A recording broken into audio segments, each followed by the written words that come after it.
बुलंदशहर में दो दोस्त रोहन और अमन रहते थे, जिनकी दोस्ती बहुत गहरी थी। वो दोनों हर छोटी बड़ी बातें एक दूसरे को बताते थे। एक दिन रोहन अमन को गले लगाकर बहुत खुशी से बोलता है, भाई आज तेरी भाभी नैना ने मेरा प्रपोजल एक्सेप्ट कर लिया। आज तेरा भाई बहुत खुश है। आज तू जो मांगेगा वो मिलेगा तुझे। बता क्या चाहिए? पक्का ना साले, जो मांगूंगा वही देगा? बाद में मना तो नहीं करेगा? अरे हाँ, तेरे भाई ने बोला ना, आज तू जो बोलेगा वो मिलेगा। कल फिर नैना के घर जाकर शादी की बात भी तो करनी है, इसीलिए जो भी चाहिए अभी बोल दे। चल फिर अपने अड्डे पर, तुझे तो पता ही है बिना गला गिला किए हमारी पार्टी कहाँ पूरी होती है। हाँ ये तो सही कहा तूने, चल चलते। रोहन और अमन एक बार क्लब में जाते हैं, जहां वो दोनों बहुत ज्यादा ड्रिंक कर लेते हैं। इतनी ड्रिंक करते हैं कि रोहन से तो चला भी नहीं जाता। दोनों अपनी ड्रिंक को खत्म करके घर के लिए निकलते हैं। जैसे ही वो दोनों चलने के लिए उठते हैं, रोहन गिर जाता है। फिर अमन उसे संभालता है। भाई घर ज्यादा देर हो गई तो आंटी ने घर में घुसने नहीं देना भाई, बता रहा हूँ। चल आज गाड़ी तेरा भाई चलाएगा, ठीक है? साले तुझसे ठीक से चला नहीं जा रहा है? पहले गाड़ी तक तो पहुँच जा बे। नशे में धुत होकर रोहन किसी तरह टेढ़ी मेढ़ी बाइक चलाकर घर के पास पहुंच जाता है, पर तभी वो घर की सीढ़ियों पर जोर से गिर जाता है। भाई तू ठीक तो है? ए भाई, ए भाई, लगी तो नहीं तुझे? तभी रोहन की माँ लता वहाँ आती है और बोलती है, ये क्या हुआ तुझे? ऐसे नीचे क्यों पड़ा है? अरे माँ, आज तेरे बेटे ने बाइक को हवा उड़ा, हवा में करके ऐसे करके उड़ाया। आज फिर पीकर आया है? अरे नालायक, जब संभाल नहीं सकता अपने आप को तो क्यों इतनी पीता है? जैसी तेरी हरकतें हैं, तुझे तो किसी ने अपनी बेटी भी नहीं देनी।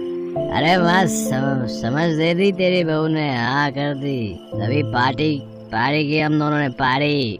अमन यार, ये आंखें खुली नहीं रही मेरी जितनी तूने पी हुई है? उसके बाद तो तेरी जुबान में ही खुलनी चाहिए थी। बेटा अमन, तू ही लेकर आ जा इस नालायक को अंदर, इसके खुद के बस की बात नहीं है।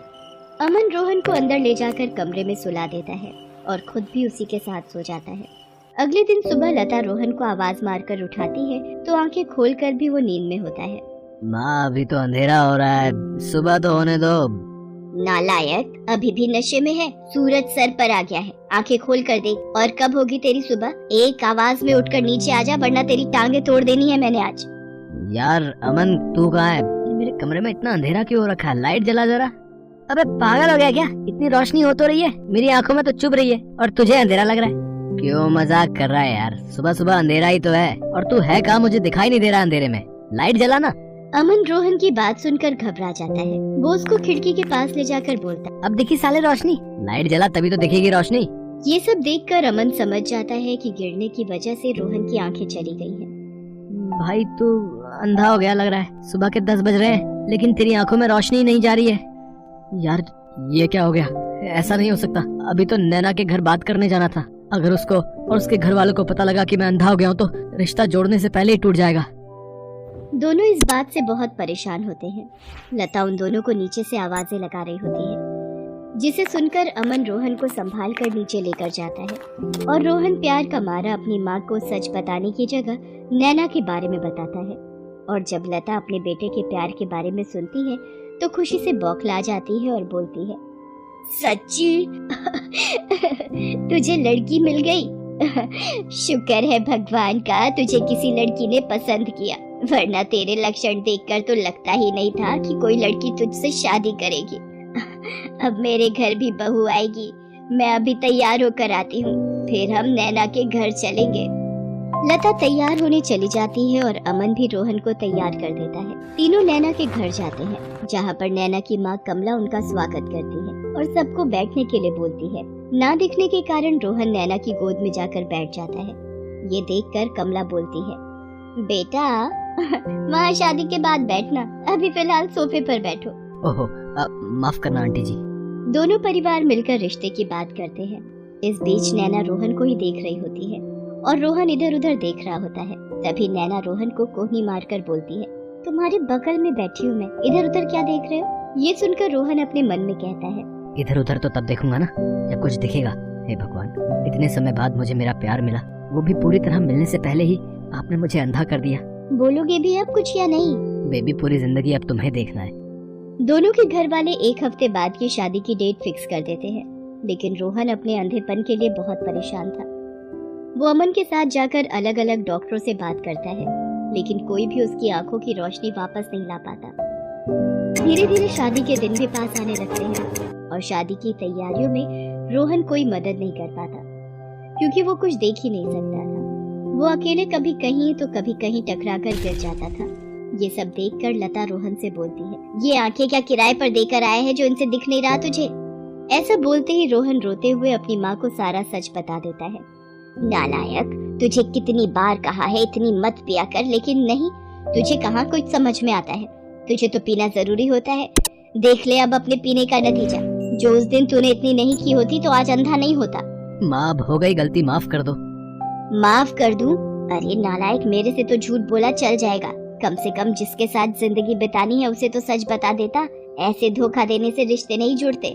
हाँ भाई, आंटी सही कह रही है, नैना को सब कुछ सच सच बता दे। लता और अमन की बात मानकर अगले दिन वो उसके घर जाता है। वहाँ सभी मेहंदी की तैयारी में लगे होते हैं। दूल्हे को अचानक अपने घर देखकर कमला और नैना उसके पास आकर बोलते हैं, अरे रोहन, तुम्हें यहाँ कुछ काम था? तुम इधर उधर क्या देख रहे हो? मैं तुमसे बात कर रही हूँ, मेरी तरफ देखकर बात करो। मैं जहाँ भी देख रहा हूँ तुम उसी तरफ आ जाओ, क्योंकि मेरी आंखों की रोशनी जा चुकी है, मैं देख नहीं सकता। क्या? ये क्या मजाक कर रहे हो तुम? अमन सबको सारा सच बताता है, जिसके बाद रोहन बोलता है, मैं अपने रिश्ते की शुरुआत झूठ की बुनियाद पर नहीं करना चाहता था। मानता हूँ तुमसे प्यार करता हूँ, पर शायद ये सच बताने के बाद तुम्हें हमेशा के लिए खो दूंगा। लेकिन झूठ बोलकर तुम्हें पा भी लेता तो कभी तुमसे नजरें नहीं मिला पाता। तभी अमन रोहन के कान में मजाक में बोलता है, अबे वो नजरें तो तू सच बोलने के बाद भी नहीं मिला पाएगा बे। अबे साले चुप कर, फ्लो मत बिगाड़, चल बढ़िया से। अब जो भी तुम्हारा फैसला होगा वो मुझे मंजूर है। रोहन के इतना बोलने पर अमन और लता वापस जाने के लिए मुड़ जाते हैं और रोहन वहाँ खड़ा खड़ा अमन से बोलता है, अबे साले अब पकड़ कर ले चल, सारे डायलॉग की ऐसी तैसी कर दी। अबे कहाँ गया? अकेला तो नहीं चला गया निकम्मे अमन? रोहन खुद ही धीरे धीरे चलने लगता है। तभी किसी चीज से उसका पैर टकरा जाता है और वो गिरने वाला होता है। तभी नैना उसे संभाल लेती है, पर रोहन उसे अमन समझकर बोलता है, साले कहाँ चला गया था तू? हैं? मुझे छोड़कर कहाँ चला गया था? अभी गिर जाता मैं। मेरे होते हुए तुम कभी नहीं गिरोगे रोहन। जिंदगी के इस मुश्किल मोड़ पर मैं तुमको अकेला नहीं छोड़ूंगी। ओह वाह यार, स्पीच आखिर काम कर गई। लव यू भाई अमन, ये तूने ही लिख कर दी थी। एक बार फिर सोच लो नैना, क्या तुम्हें ये अंधा पति जिंदगी भर के लिए स्वीकार होगा? हाँ, मुझे स्वीकार है। आज से मैं तुम्हारी आंखें बनूंगी। नैना रोहन को अपना लेती है। अगले दिन उनकी शादी बड़ी ही धूमधाम से संप्रभा। शादी के बाद नैना कमरे में रोहन का इंतजार कर रही होती है। वो गिरता पड़ता कमरे में आकर बोलता है, काश अमन साथ होता, पर आज तो सुहाग रात है, मैं आज के दिन तो अकेले ही जाना पड़ेगा। नैना संभाल कर रोहन को बेड के पास लाती है और रोहन नैना की गर्दन दोनों हाथों से पकड़कर बोलता है, अरे ये तुम्हारी कमर इतनी पतली और ऊपर कैसे हो गई? बेबी, वो मेरी गर्दन है, अपना हाथ मेरे हाथ में दो। नैना रोहन के हाथों को अपनी कमर पर रखकर बोलती है, अरे मेरे अंधे पति, ये है मेरी कमर। वैसे मानना पड़ेगा, आंखें नहीं है, लेकिन रोमांस कूट कूट कर भरा है जनाब में। रोमांच के लिए आँखों की क्या जरूरत है? अच्छा, तो किसकी जरूरत है? रुको अभी बताता हूँ। रोहन नैना को गोद में उठाता है और अंदाजे से बेड पर लिटा देता है। उसके बाद वो दोनों अपनी शादी की पहली रात को एंजॉय करते हैं। इसी के साथ नैना रोहन को अंधे होने के बाद भी अपने पति के रूप में अपना लेती है।